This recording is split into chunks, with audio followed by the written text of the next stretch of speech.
Hi guys, welcome to another episode of Explore Learning. Today we will talk about how to read and save an image in the same current working folder. I will take you through step-by-step procedure. Please remember to subscribe to this channel in order to encourage me to produce more content. So without further ado, let's go straight into today's topic. Now the first thing we'll do is to create the file and then give it a name, a title. So let's call it image processing.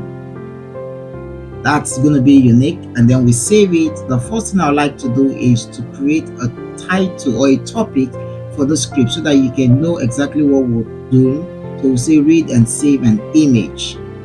So we go to the cell so that we can mark that down and convert it into a title cell and then run it.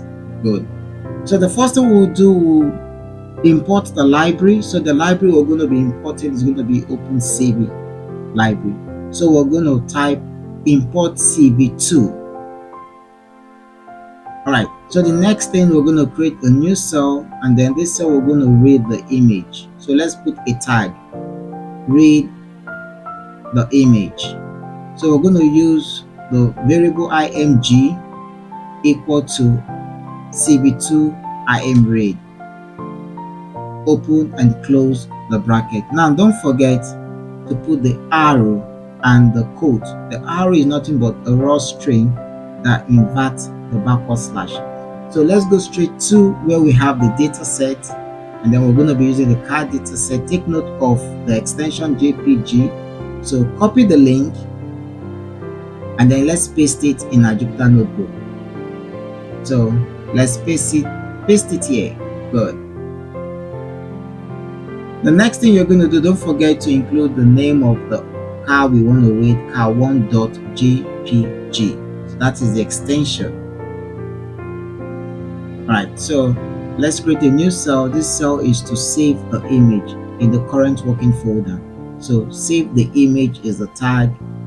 Now we use the command cv2.imwrite. Okay, so now we're going to pass two arguments. The first argument is the name of the image, including the extension, and then the image we want to save. So let's say test1.png. Now put that in quotes, okay, and then the comma, and then img, which is the image we have read, into the img variable. So next thing we're going to do, let's run this and see. Okay, all right. Oh, true, perfect. So it means everything went well. Now let's check the image. Okay, so let's go. You can see we have the image test1, and you can see the extension is png. So it means we're able to do that. So thanks for staying and watching through to this part. Don't forget to like, share and comment.